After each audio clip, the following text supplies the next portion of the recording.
Je veux te bénir. Dieu veut t'élever. Alléluia. Humilie-toi devant Dieu, car Dieu veut te bénir. Alléluia. Humilie-toi.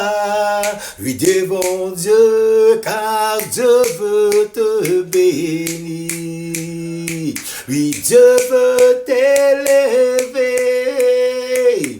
Il veut t'élever. Alléluia. Humilie-toi devant Dieu, car Dieu veut te lever. Alléluia. Humilie-toi.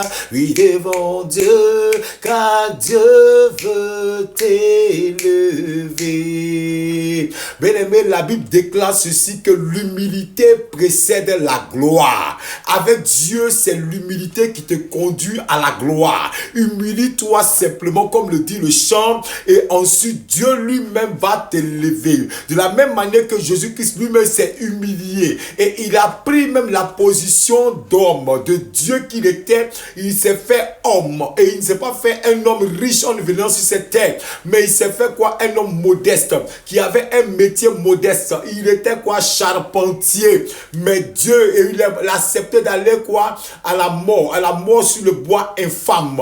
Bien aimé, et là encore où il s'est fait malédiction, et quand il s'est fait malédiction, Dieu l'a fait quoi? Bénédiction. Et en devenant malédiction, il a porté la croix, toutes nos malédictions, pour que toi et moi quoi, nous soyons bénis et que nous devenions quoi? Des sources de bénédiction. Et c'est pourquoi je déclare, pendant que nous nous humilions sous la main puissante de l'Éternel notre Dieu, ce même Dieu-là nous élève, ce même Dieu-là nous bénit, ce même Dieu-là surprend tous nos ennemis et il nous accorde quoi? La victoire dans le nom puissant de Jésus de Nazareth. Et c'est pourquoi, bien aimé, il ne faut jamais te décourager. Il ne faut jamais te laisser abattre lorsque tu traverses des moments compliqués, lorsque tu traverses des moments difficiles, lorsque tu as l'impression que ton Dieu ne te parle pas, lorsque tu as l'impression que ton Dieu ne te dit rien, lorsque tu as l'impression que même quand tu traverses la vallée de l'ombre de la mort, tu ne vois pas l'Éternel, ton Dieu, te secourir dans cette vallée-là, cette vallée de tous les dangers. Bien-aimé, sache une chose, si tu es encore en vie, c'est que ce n'est pas encore terminé. Dieu n'a pas encore donné quoi? Son dernier mot. C'est pourquoi mets ta confiance en l'Éternel, ton Dieu. Humilie-toi sous la main puissante de Dieu, comme il même pouvait te dire encore dans le livre de 1 Pierre chapitre 5 à partir, bien-aimé, du verset 6 au verset 7. Il dit quoi? Humiliez-vous sous la main puissante de Dieu et il vous élèvera vos temps convenables. Bien-aimé, il dit quoi? Et déchargez-vous sur lui de tous vos soucis, car lui-même quoi? Prend soin de vous. Bien-aimé, Dieu prend soin de toi. Pas il prendra, mais il prend soin de toute personne qui s'humilie devant lui. Bien-aimé, quelqu'un qui s'humilie devant Dieu aussi s'humilie quoi? Devant les hommes. Parce que Jésus-Christ lui-même, il s'est laissé quoi? Humilier devant les hommes. Il s'est laissé tondre comme un agneau. Il n'a pas résisté. Il n'a pas fait les choses dans la chair. Mais simplement, il était tout le temps quoi? Dans la prière. La Bible dit quoi? De pouvoir t'humilier, de t'oublier. S'humilier, bien aimé, c'est de considérer aussi les intérêts des autres. C'est de se laisser aller à cause de ton Dieu. Et pendant que tu te laisses aller dans cette obéissance, ton Dieu, lui, t'élèvera devant tes ennemis qui pensaient avoir le dessus sur toi, qui te piétinaient, qui te marchaient dessus. Mais bien aimé, laisse-moi te dire une chose. Si Satan connaissait le plan de Dieu pour toi, il n'allait jamais s'attaquer à toi. Parce que Satan ne connaissait pas le plan de Dieu pour Jésus. C'est pourquoi il a permis que Jésus soit crucifié. Notre Seigneur soit crucifié. Mais en le crucifiant, c'était lui-même sa propre défaite qu'il avait occasionnée. Je déclare que toute personne qui va vouloir te marcher dessus, bien aimé, pour t'humilier, et en pensant qu'il aura la victoire, c'est sa propre défaite qui sera en train, bien aimé, d'inscrire comme ça dans ce grand différents livres là. Parce que n'oublie pas une chose, en te piétinant, ils te mettent en terre. Ils ne savent pas que tu es une semence de Dieu. Bien aimé, toute semence de Dieu a besoin d'aller quoi en terre. Jésus même pouvait dire, tant que la graine ne meurt pas en terre, elle ne peut pas quoi porter du fruit. Elle ne peut pas germer. Elle ne peut pas par la suite encore croître pour porter quoi du fruit. Ils vont te marcher dessus, c'est vrai. Mais ils ne savent pas que tu es une semence de Dieu. La semence de Dieu, faut jamais la mettre en terre. Faut jamais la piétiner. Faut jamais piétiner la semence de Dieu. Laisse au moins la semence de Dieu, que le soleil frappe la semence de Dieu.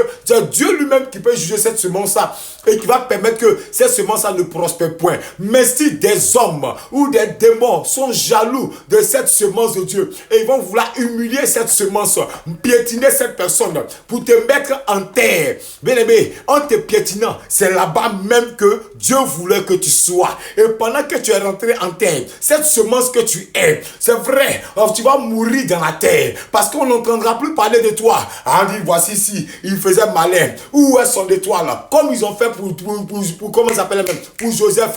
Ah, il n'a pas vu ses rêves. Où sont ses rêves? Où sont les promesses de Dieu pour sa vie? Il est mort. Oui, Joseph était dans la prison, mais ses promesses n'étaient pas dans la prison. La promesse de Dieu n'était pas dans la prison. Quand le moment est arrivé, il est devenu quoi? Premier ministre en Égypte. Je proclame et je déclare que cela sera ta portion dans le nom de Jésus. Là où ils t'ont enterré, je déclare que c'est dans ce même lieu que tu vas quoi t'élever, que tu vas germer, tu vas devenir un gros arbre. Ils seront étonnés, mais c'est pas la personne qu'on avait mise hier dans ce tombeau, ce n'est pas la personne qu'on avait mise hier dans ce trou, c'est pas la personne qu'on n'entendait plus parler, qu'on avait mise aux oubliettes, mais ils viendront te trouver et ça sera à la place de la semence, à la place de ces grains, de ce noyau desséché qu'ils ont piétiné, qu'ils ont mâché, qu'ils ont mis en terre. Ça sera un gros arbre qui donne de l'ombre et qui donne beaucoup de fruits en abondance. Et comme pouvait le dire le Seigneur Jésus qui Nazareth, ce fruit-là demeure. Il demeure, ces fruits demeurent. Ils viendront, ceux qui t'ont rejeté hier, ils vont venir se prosterner devant toi. Ils vont venir encore reconnaître la grâce de Dieu sur ta vie. Et ce sont les mêmes encore qui vont tendre la main devant toi. Et tu vas encore les nourrir. Tu vas prendre soin d'eux. Parce que l'Éternel, ton Dieu, fait de toi quoi? Une source de bénédiction. Bien aimé, c'est comme ça avec Dieu. C'est comme ça avec Dieu. C'est comme ça que Dieu bénit. C'est comme ça que Dieu élève. Alors humilie-toi sous la main puissante de l'Éternel ton Dieu. Et ton Dieu t'élèvera au temps convenable. Bien aimé, le temps des hommes n'a rien à voir avec le temps de Dieu. Le temps des hommes, c'est le chronos. Et le chronos, c'est l'année 2025, 2021, 2030, 31 janvier. Oui, ça c'est ça. L'homme compte. Mais celui qui est le comptable, celui qui détient le temps, celui qui est le maître des temps et des circonstances, c'est le tout-puissant Dieu. Et lui, son temps, c'est le kairos.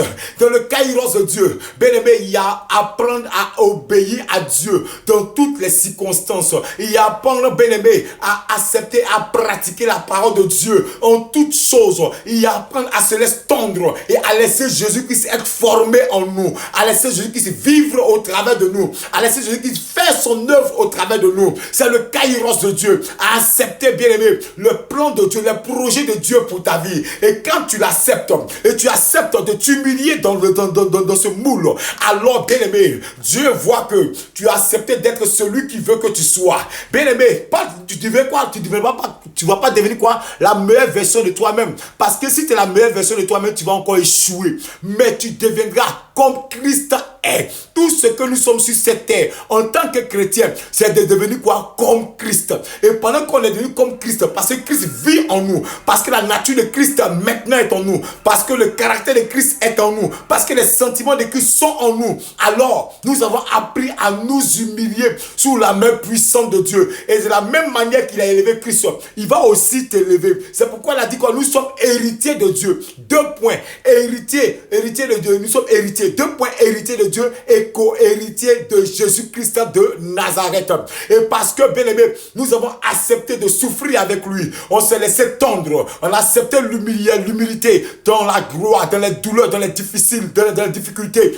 Alors, bien aimé, il nous conduira dans sa gloire. Il n'y a pas de couronne de gloire sans couronne d'épines. Bien aimé, n'oublie pas ça. C'est pourquoi, sois humble. Dieu résiste aux orgueilleux. Et l'Éternel, ton Dieu, prendra soin de toi dans cette humilité, dans cette grâce, l'Éternel ton Dieu te bénira, il t'élèvera au-delà de tout ce qu'ils ont pu faire contre toi. Bien-aimé, pendant qu'ils s'attendaient à ce que tu sois mort, c'est là qu'on parlera quoi de la résurrection. Et c'est une résurrection qui va amener plusieurs à glorifier Dieu pour ta vie. Parce que l'Éternel ton Dieu va se glorifier dans ta vie. Si ton travail ne glorifie pas Dieu, si ton malade ne glorifie pas Dieu, alors il y a problème.